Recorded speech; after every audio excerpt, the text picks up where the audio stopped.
Cell है, ये इसकी सेल मेम्ब्रेन है, ठीक है। ये यहाँ पे इसके बीच में न्यूक्लियस, ठीक। अब ये प्लांट सेल है, एनिमल सेल, ये मैटर नहीं करता। साइटोप्लाज्म पढ़ रहे हैं तो उससे सेल वॉल बना या ना बना, ठीक। सेल मेम्ब्रेन और ये न्यूक्लियस के बीच में ये जेली लाइक सब्सटेंस यहाँ पे भरा होगा तो क्या बोलेंगे? साइटोप्लाज्म, ठीक है। वेरियस अदर कंपोनेंट्स और ऑर्गेनल्स, यानी कि इसके अलावा और भी बहुत सारे कंपोनेंट्स या फिर ऑर्गेनल्स जिनको हम सेल ऑर्गेनल्स बोलेंगे, of the cell are present in the cytoplasm. इस बात को समझ रहे हो? कल हमने बताया था बॉल होता है, लिखा है कौन कौन से सेल ऑर्गेनल है उस साइटोप्लाज्म में पाए जाते हैं। माइटोकॉन्ड्रिया है, गोल्जी बॉडीज हैं, राइबोसोम है, एटसेट्रा लगा हुआ है।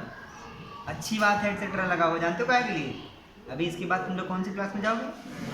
वहाँ एक एक सेल ऑर्गेनल के बारे में तुम उनका डायग्राम बनाओगे, उनके बारे में पढ़ोगे, उनका क्या काम है, क्यों पाए जाते हैं, सब पढ़ोगे, डायग्राम बनाओगे, ठीक। आगे लिखा you will learn about them in later, देखो वही लिखा लेटर क्लासेस, मतलब आगे वाली क्लासेस में। नंबर 2 पे इसमें अगला जो नंबर है उसमें दिया गया nucleus. It is an important component of the living cell. जो न्यूक्लियस है इसको इन्होंने बोला important part of the cell है, लेकिन उससे भी ज़्यादा कुछ इंपॉर्टेंट होगा। न्यूक्लियस इंपॉर्टेंट है लेकिन सबसे ज़्यादा इंपॉर्टेंट नहीं है लिविंग सेल के लिए। क्यों? क्योंकि लिविंग सेल के लिए सबसे ज़्यादा इंपॉर्टेंट वो होगा जो उसको लगातार लिविंग बनाया होगा, और लगातार लिविंग वही बनाया होगा जो उसको एनर्जी प्रोवाइड कर रहा होगा। और एक लिविंग सेल को एनर्जी कौन प्रोवाइड करता है? तुम्हें क्या पता है? वो बताएंगे। माइटोकॉन्ड्रिया प्रोवाइड करता है। माइटोकॉन्ड्रिया एक सेल ऑर्गेनल होता है जो जिसको सेल का पावर हाउस बोलते हैं। ये क्वेश्चन बार बार रिपीट होता है हाई स्कूल में, हर साल UP board high school paper में हर साल कंफर्म है question. Power house of the cell, dash लगा के लिखो माइटोकॉन्ड्रिया। स्पेलिंग बता दें क्या?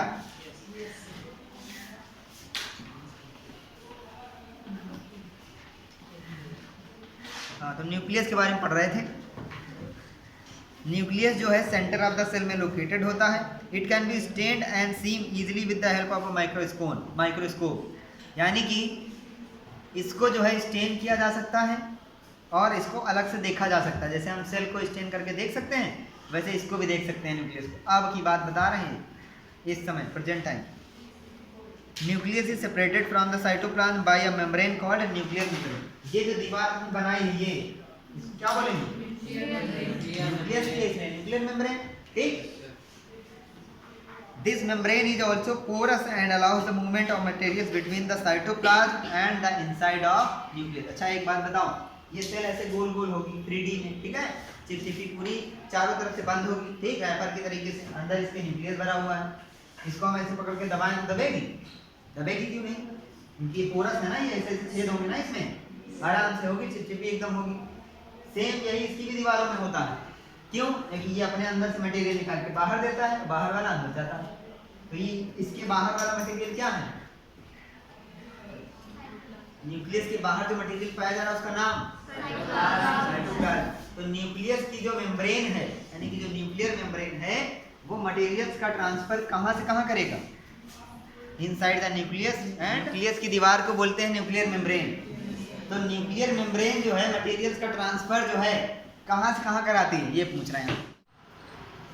हाँ, आगे देखो लिखा है न्यूक्लियस वाले सेकंड पैराग्राफ में पेज नंबर 95 पे लिखा है with a microscope of higher magnification we can see a smaller spherical body in the nucleus. यानी कि कल हमने जो डायग्राम बनाया था सेल का, उसमें सेल मेम्ब्रेन बनाई थी, इसको हमने नाम दिया था क्या? Plasma membrane. फिर उसके अंदर न्यूक्लियस बनाया था, उसकी दीवार का नाम दिया था। अब हम लोग उस न्यूक्लियस के अंदर देख रहे हैं, यानी कि अगर हमारे पास माइक्रोस्कोप हो जो ज़्यादा मैग्निफिकेशन का हो, ज़्यादा पावर का हो, तो वो क्या है? उसके अंदर क्या हमको दिखा? न्यूक्लियोलस। क्या दिखा? मुंह में अक्षर फंस रहे होंगे, nucleolus. In addition nucleus contains thread like structures called chromosomes. यानी कि न्यूक्लियस में न्यूक्लियोलस के अतिरिक्त कुछ धागे के तरीके के संरचनाएं पाई जाती हैं, स्ट्रक्चर्स पाए जाते हैं, उनको क्या बोला जाता है? Chromosomes. They carry genes. Nucleus के अंदर जो क्रोमोसोम पाए जाते हैं उन पे क्या पाया जाता है? Gene. And help in inheritance और transfer of characters from the parents to the offsprings, यानी कि तुम्हारी जो बॉडी की संरचना है तुम्हारे मम्मी पापा से, तुम्हारे पेरेंट्स से मिलती जुलती है। किस वजह से मिलती है? जीन्स की वजह से। अब वो जीन्स कहाँ पाई जाती हैं? सेल के अंदर न्यूक्लियस पाया जाता है, न्यूक्लियस के अंदर क्रोमोसोम पाए जाते हैं, क्रोमोसोम के अंदर जीन पाए जाते हैं, और जीन के अंदर क्या पाए जाते हैं? सांस फूल गई चलो इसको लिखेंगे। जीन्स कहाँ पाए जाते हैं? क्रोमोसोम में। हमने बोला हम लोग लिखेंगे तो हमारे पापा नहीं आएंगे लिखने, तुम लोग लिखोगे बैठ के मुंह देख रहे। जीन्स होते हैं क्रोमोसोम्स में। क्रोमोसोम्स कहाँ होते हैं? नहीं, न्यूक्लियस में। न्यूक्लियस कहाँ होता है? सेल में। बस सेल के बाद ही बताएं। देखो इतना ऐसे करके बॉक्स बना कैद करते ताकि भाग ना पाए, तुम्हारी कॉपी में ही रहे। कभी लिख दे तो गायब हो जाता है ना। तो जरूरी चीज़ों को बॉक्स में कर दिया करो। अब इन्होंने एक शर्त बताई है, देखो अगली लाइन में बताया है कि the chromosomes can be seen only when the cell divides, यानी कि जब सेल डिवाइड करने वाली होगी तभी हम क्रोमोसोम को देख पाएंगे। देखो एक बात समझो जरा, मान लो थोड़ी देर के लिए फोकस, बस 2 मिनट के लिए लिखना पढ़ना बंद कर दो। हमारे पास मान लो एक सेल है, ठीक, और इसका एक हम स्पेशल यूनिक डिजाइन बनाने जा रहे हैं। बनाया हमने, कौन सा डिजाइन है? सर्कल। तो जो अगली सेल होगी वो कैसी होनी चाहिए? सर्कल, क्योंकि वो इससे बन रही। तो जो अगली सेल जब ये बनाने जा रहा होगा, यानी कि अपने आप को पहले खिंचवाएगा ऐसे, ठीक, और फिर अपने पार्ट्स को डिवाइड करके एक नई सेल बनाएगा। तो जब ये डिवाइड करने जा रही होगी तब एक डेटा बनकर तैयार होगा कि जो नई सेल बनेगी वो ऐसी बनेगी, तब तो बताएगा। अभी मान लो एक सेल आराम से रह रही है, सब इसका जीवन यापन चल रहा, तब इसमें क्रोमोसोम का क्या काम? कुछ काम है नहीं। जब ये डिवाइड करने जा रही होगी कि एक नई सेल बनेगी, तब वो पूछेगी कि कैसी बनना है, तब ये कहेगी कि हाँ ये ले लो क्रोमोसोम्स, और इस पर हमने डेटा डाल दिया जिनका नाम है क्या? जीन। इस तरीके की बना। समझ गए कि नहीं? छोटी सी बात थी, समझ में ना आया तो बताओ, फिर से बताएं। एक और टॉपिक देखो इम्पॉर्टेंट जो इन्होंने बोला है, अगली लाइन देखो, लिखा है nucleus in addition to its role in inheritance. Inheritance का मतलब समझ रहे हो? मम्मी पापा से या पेरेंट्स से तुमको जो कैरेक्टरिस्टिक्स मिली हैं वो क्या है? इनहेरिटेंस। यानी कि मम्मी की तरह की तुम्हारी आवाज़ है या पापा के तरीके का तुम्हारा फेस है, ये सब तुमको कहाँ से मिला? कैसे मिला है? इसके द्वारा ना। तो इसको बोलते हैं इनहेरिटेंस। यानी कि न्यूक्लियस का काम होता है इनहेरिटेंस करना। इसके अलावा इन्होंने बोला है कि इनहेरिटेंस के अलावा ये एक्ट करता है एक कंट्रोल सेंटर के रूप में। कौन? न्यूक्लियस। हम किसके बारे में पढ़ रहे हैं कल से? न्यूक्लियस के बारे में। तो न्यूक्लियस का पहला हमको काम पता चला कि ये इनहेरिटेंस में काम करता है, यानी कि पेरेंट्स से ऑफ स्प्रिंग यानी कि बच्चों में कैरेक्टरिस्टिक्स लाता है। दूसरा इन्होंने बोला है कि वो सेल का कंट्रोल सेंटर होता है। जैसे पूरा एक एग्ज़ाम होता है स्कूल का, तो एक कंट्रोल रूम बनाया जाता है, वहाँ से हर चीज़, वहाँ पे पेपर रखे होंगे, कॉपीज़ वहाँ पे रखी हैं, कौन सा टीचर किस रूम में ड्यूटी करेगा, ये सब कंट्रोल सेंटर वहाँ पे बनाया जाता है। वैसे पूरी सेल का कंट्रोल सेंटर कौन होता है? न्यूक्लियस। वो पूरा डिसाइड करता है कि ये सेल कब कितनी डिवाइड करेगी, कितने पार्ट। मान लो सेल पे खरोंच आ गई, कट फट गई, तो अब इस सेल का क्या करना है, ये डिसीजन कौन लेगा? समझ गया कि नहीं? The entire content of living cell is known as protoplasm. अब एक बात जरा, कल जो हमने बताया था उसी से वही वाली सेल इसलिए दोबारा बनाना है। ये है सेल, ये जो दीवार बनाई इसको क्या बोलते हैं? सेल। बार बार बोल रहे हैं तो बोलो, 1000 बार बोलो तो याद होगी। बताओ नाम इसका। तो ये जो यहाँ पे न्यूक्लियस बना हुआ है, इसकी दीवार का नाम न्यूक्लियर मेम्ब्रेन। तो इन्होंने बोला है, कल ही बताया था हमने, कल ही हमने बताया था, ये जो पार्ट यहाँ पे चिपचिपा वाला भरा इसका नाम।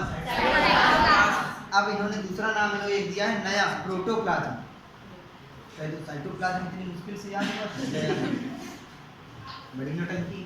प्रोटोप्लाज्म का देखो, साइटोप्लाज्म का मतलब था न्यूक्लियस को छोड़ के बाकी जो चिपचिपा भरा था उसको क्या बोले हैं? प्रोटोप्लाज्म मतलब पूरा जो ये है साइटोप्लाज्म, उसमें न्यूक्लियस को जोड़ दो। साइटोप्लाज्म प्लस न्यूक्लियस प्लस सब 3 तिबाड़ा प्रोटोप्लाज्म। समझ गए? तुम्हें नहीं आया? 3 तिबाड़ा क्या होता बताओ?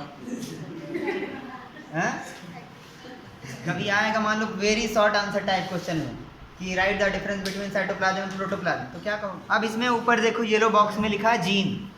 जीन क्या होता है? Gene is a unit of inheritance in living organism, controls the transfer of hereditary characteristics from parents to offspring.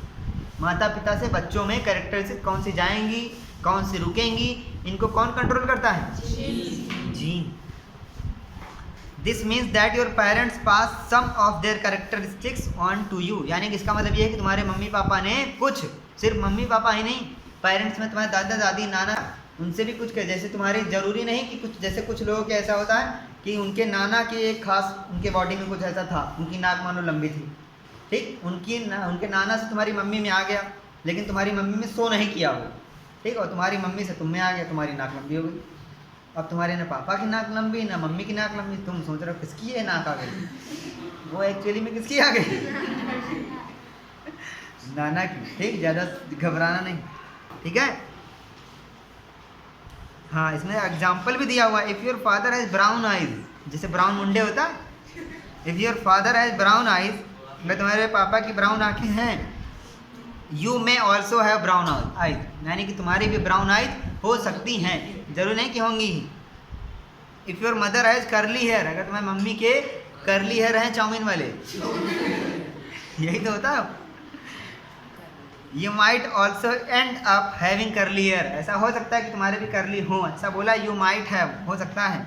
How ever the different combination of genes from parents result in different characteristics, अब जरूरी नहीं कि same exact मिल जाए, हो सकता है। देखो कभी कभी ऐसे भी होता है कि कुछ भाई बहन में इतना अंतर होता है पहचान में नहीं आते कि भाई बहन है, होते कि नहीं ऐसे, और कुछ भाई बहन होंगे सेम लगेंगे एकदम, अगर उनके कपड़े चेंज कर दो तो बहन बन जाएगी भाई, भाई बन जाएगा बहन, होता है कि नहीं ऐसा, इतना समानता है। ये सब किसका खेल है? कुदरत का खेल नहीं है, ये सब जीन्स का खेल है। पहली के दिमाग में कोई सवाल आया है, क्या आया है? पहली wants to know if the structure of the nucleus is the same in the cell of plants animals and bacteria.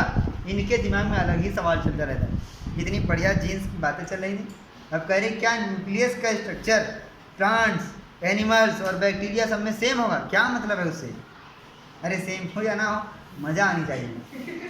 वो कह रही है, सवाल समझे उसका, कि प्लांट्स एनिमल्स और बैक्टीरिया में न्यूक्लियस का जो स्ट्रक्चर है क्या वो सेम होता है? तो बताओ तुम लोग, क्या सेम होता होगा? कैसे बोल रहे हैं भाई, किस बेसिस पे बोल रहे हो? क्या तुम्हारे पास कोई सिद्ध करने योग्य बात है, या कुछ पढ़ के आए हो इसमें आगे? वो बात तो तुमने किया नहीं होगा कि आगे पढ़ के आ जाए, पीछे का तो पढ़ नहीं पा रहे हैं, आगे कौन पढ़ेगा, है ना।